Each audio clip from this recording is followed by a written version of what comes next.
Hello students, life process के fourth part में हम एक नया टॉपिक शुरू करते हैं, फोटोसिंथेसिस।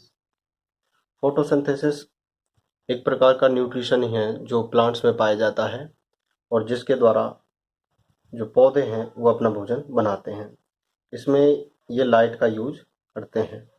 लाइट के साथ साथ जो रॉ मटेरियल्स यूज किए जाते हैं वो हैं CO2, water and minerals. CO2, water and minerals. CO2 atmosphere से ली जाती है, वाटर और मिनरल्स लिए जाते हैं सॉइल से। तो फोटोसिंथेसिस में होता क्या है, जो रूट रहती हैं, रूट एब्जॉर्ब करती हैं वाटर। इसमें जो मेन रोल है वो है क्लोरोफिल का। क्लोरोफिल क्लोरोफिल एक फोटोसिंथेटिक पिगमेंट है। फोटोसिंथेटिक पिगमेंट जो पाया जाता है, एक ग्रीन कलर की बॉडी है क्लोरोप्लास्ट। ये पाया जाता है क्लोरोप्लास्ट के अंदर, और क्लोरोप्लास्ट केवल प्लांट सेल के अंदर ही पाई जाती है। ये एनिमल फोटोसिंथेसिस में लाइट का यूज हुआ और क्लोरोफिल का यूज हुआ, और रॉ मटेरियल के रूप में CO2, वाटर और मिनरल्स का यूज होता है। यदि ओवरऑल केमिकल रिएक्शन देखें तो 6 मॉलिक्यूल ऑफ CO2 इसमें यूज होते हैं, 12 मॉलिक्यूल ऑफ H2O इसमें यूज होते हैं, सनलाइट रहती है और क्लोरोफिल रहता है। यहाँ पे जो प्रोडक्ट बनता है C6H12O6, और इसके साथ 6 मॉलिक्यूल वाटर के निकलते हैं और 6 मॉलिक्यूल ऑक्सीजन के निकलते हैं। तो फोटोसिंथेसिस में ऑक्सीजन निकलती है, कार्बन डाइऑक्साइड यूज होती है। तो इस प्रकार जो प्लांट्स हैं वो कार्बन डाइऑक्साइड को कम करते हैं वायुमंडल में और ऑक्सीजन की मात्रा को बढ़ाते हैं। जो मेन स्टेप हैं फोटोसिंथेसिस में, मेन स्टेप्स वो कौन कौन से हैं?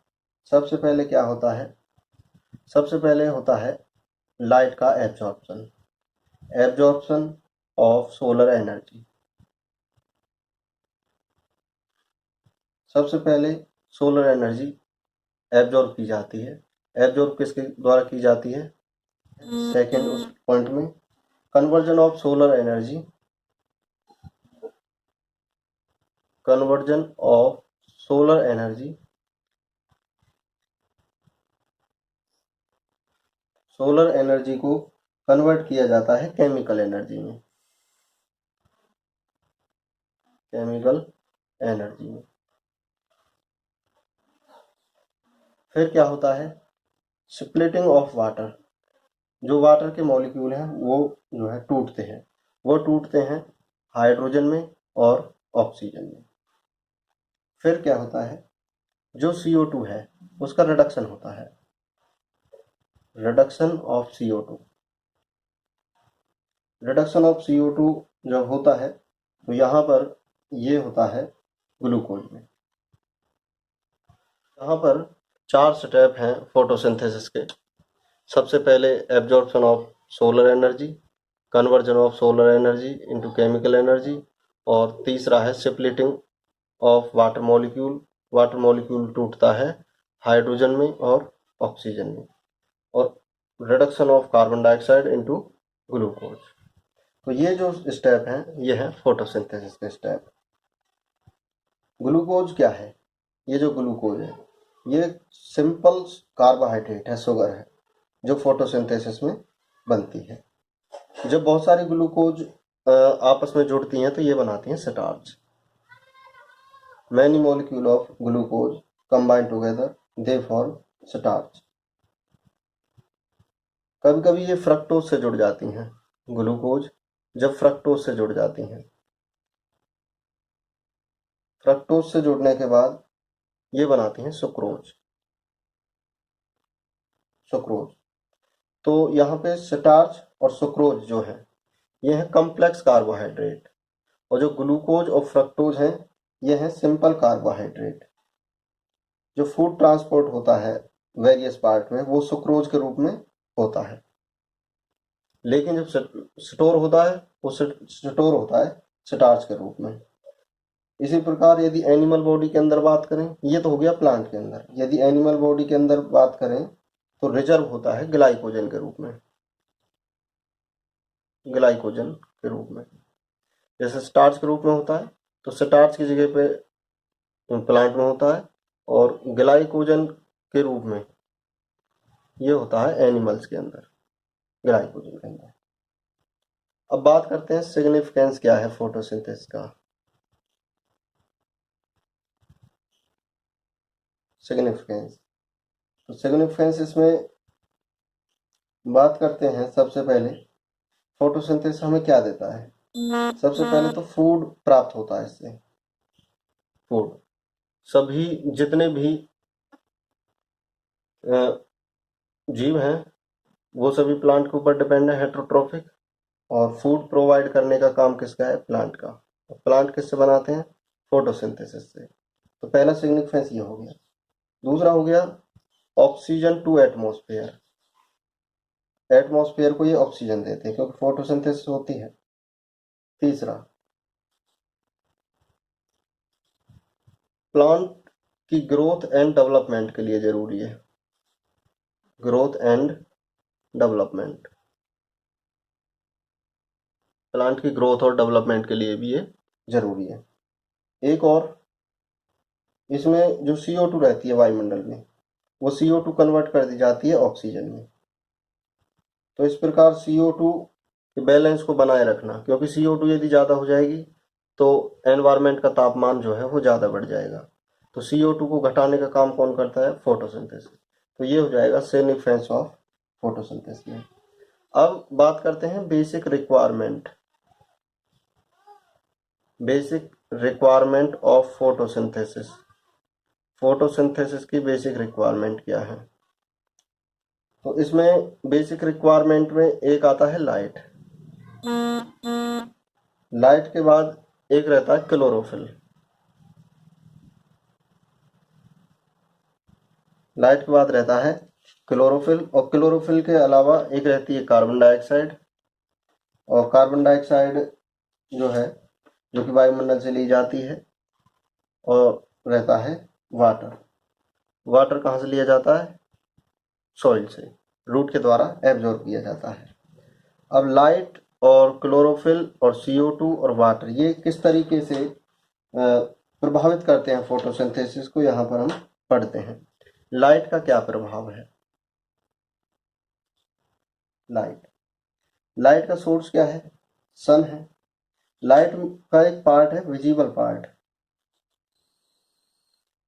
Visible part. जब इलेक्ट्रोमैग्नेटिक स्पेक्ट्रम हम स्टडी करते हैं तो उसमें वेवलेंथ दे रखी है 390 नैनोमीटर से 700 नैनोमीटर के बीच में। जो वेवलेंथ है ये है विजिबल लाइट की, और इसमें 7 प्रकार के कलर रहते हैं। Violet, V for violet, I for indigo, B for blue, G for green, Y for yellow, O for orange और R फॉर रेड। यानी विब की ओर से हम इसे याद भी रख सकते हैं। जो ग्रीन पार्ट है प्लांट के, उनमें क्लोरोफिल रहता है, और क्लोरोफिल एब्जॉर्ब करता है इस लाइट को, क्लोरोफिल एब्जॉर्ब द लाइट। यहाँ पर जो लाइट एब्जॉर्ब की जाती है वो वॉयलेट ब्लू रीजन से की जाती है, वॉयलेट ब्लू रीजन से ज़्यादातर लाइट, और रेड से। तो वॉयलेट ब्लू पार्ट जो है उसमें ज़्यादा एनर्जी रहती है बजाय रेड पार्ट के। जो रेड लाइट है उससे ज़्यादा एनर्जी है वॉयलेट ब्लू में। लेकिन ब्लू से लेकर रेड तक की जो वेवलेंथ है टोटल, उसे बोलते हैं हम PAR, फोटोसिंथेटिक एक्टिव रेडिएशंस। इसकी जो वेवलेंथ है 400 नैनोमीटर से 700 नैनोमीटर रहती है। तो इस प्रकार फोटोसिंथेसिस में भूमिका है लाइट की, कौन सा पार्ट एब्जॉर्ब होता है कौन सा नहीं होता है। अब फोटोसिंथेसिस की इंटेंसिटी कितनी है वो प्रभावित करती है, और क्वालिटी प्रभावित करती है। तो यहाँ पर जो रेड कलर है, रेड कलर जो है, रेड कलर में सबसे ज़्यादा फोटोसिंथेसिस होती है, maximum photosynthesis occur in red colour. और ग्रीन कलर में फोटोसिंथेसिस होती नहीं है।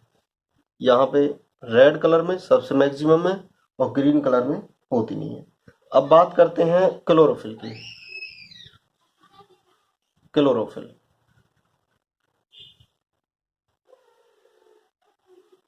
क्लोरोफिल जो कि ग्रीन पार्ट में पाया जाता है, और एक स्पेशल तरीके का ऑर्गन है जिसमें पाया जाता है, वो है क्लोरोप्लास्ट।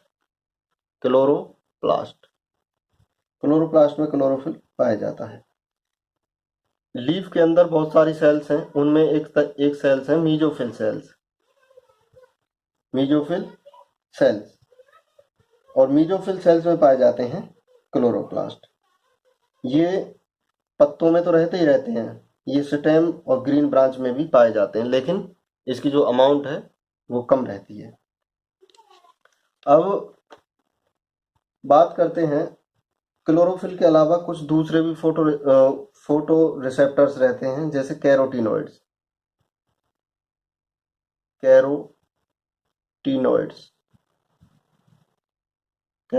जो क्लोरोफिल के अलावा रहते हैं। ऐसे पिगमेंट को हम असेसरी पिगमेंट्स बोलते हैं। असेसरी पिगमेंट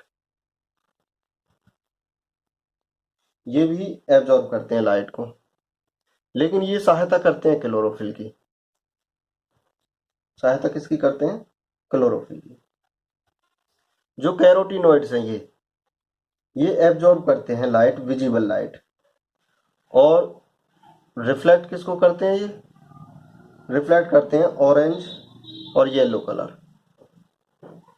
ऑरेंज और येलो को करते हैं ये रिफ्लेक्ट।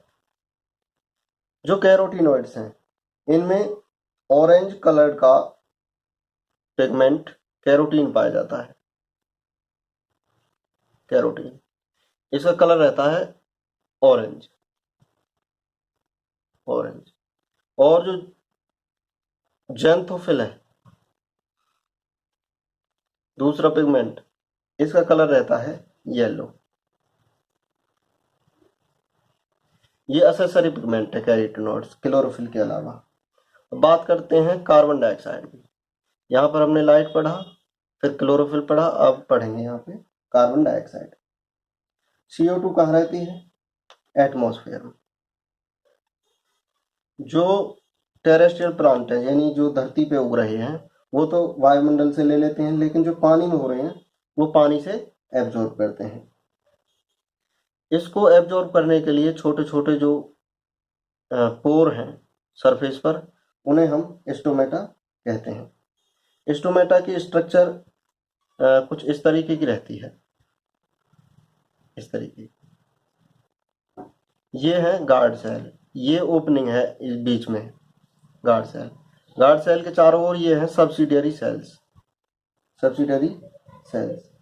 स्टोमेटा का काम है ऑक्सीजन और CO2 का एक्सचेंज करना।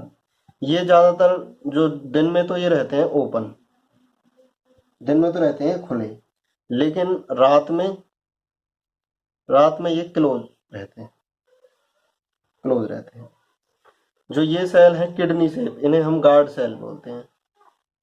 गार्ड सेल, इनकी आकृति है जो वो है किडनी जैसी आकृति रहती है। ये जो गार्ड सेल हैं ये टर्जिड हो जाती हैं, फूल जाती हैं। टर्जिड कब हो जाती हैं? जब इसमें वाटर एब्जॉर्ब हो जाता है। जब इनमें वाटर आ जाता है तो ये फूल जाती हैं। फूल जाने के बाद उसके जो प्रेशर लगता है इसके दीवारों पे, उसे कहते हैं टर्गर प्रेशर, जिसकी वजह से इनका जो आकृति है कुछ इस तरीके की हो जाती है, और ये स्टोमेटा जो है ओपन हो जाता है। यदि वाटर इसके अंदर आता है तब होता है ऐसा, लेकिन यदि ये वाटर इससे निकल जाए तो ये फिर दोबारा से उसी पोजीशन में आ जाते हैं जैसे पहले थी। अब ये जो स्टोमेटा है क्लोज रहता है। तो ये डिपेंड करता है, पानी वाटर इसके अंदर आ रहा है और वाटर इससे बाहर जाता है। समुद्रों की बात करें तो उसमें जो कंसंट्रेशन है वो बहुत ज़्यादा है CO2 की। CO2 की ज़्यादा कंसंट्रेशन है। यदि हम सागर की बात करते हैं, ओशियन की, तो उसमें स्टोमेटा नहीं रहते हैं, नो स्टोमेटा समुद्र में। वहाँ पे जो जनरल सरफेस है प्लांट का, जनरल सरफेस प्लांट का, वहाँ से ही कार्बन डाइऑक्साइड जो है वो एब्जॉर्ब कर ली जाती है। तो यहाँ पर हमने लाइट पढ़ा, क्लोरोफिल और CO2 पढ़ा। CO2 कितनी कितनी है और कैसे कैसे है, और फिर स्टोमेटा के बारे में पढ़ा, स्टोमेटा के स्ट्रक्चर। अब बात करते हैं वाटर की।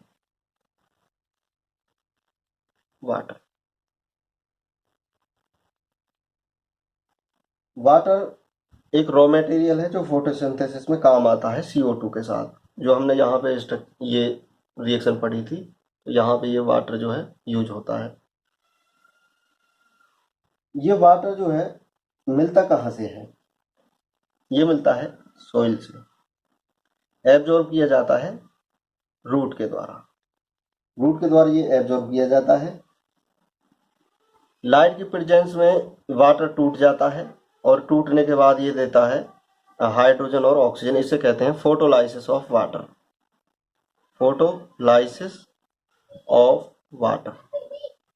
ये वाटर टूटता है लाइट की प्रेजेंस में, जिसे हम फोटोलाइसिस ऑफ वाटर कहते हैं। फोटोलाइसिस होने के बाद ये इलेक्ट्रॉन और प्रोटॉन रिलीज करता है। इलेक्ट्रॉन और प्रोटॉन रिलीज करता है। रूट में जो जैसे ये प्लांट है, ये इसकी रूट हो गई।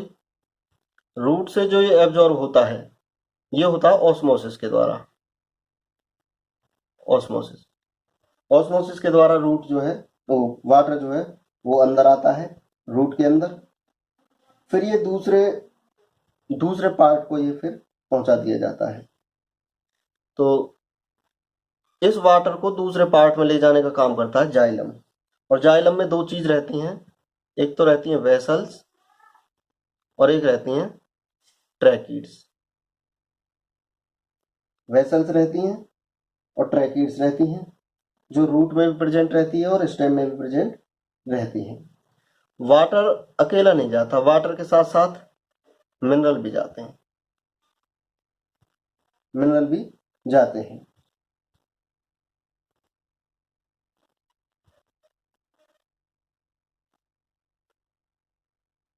वाटर इज रेस्पॉन्सिबल फॉर, जो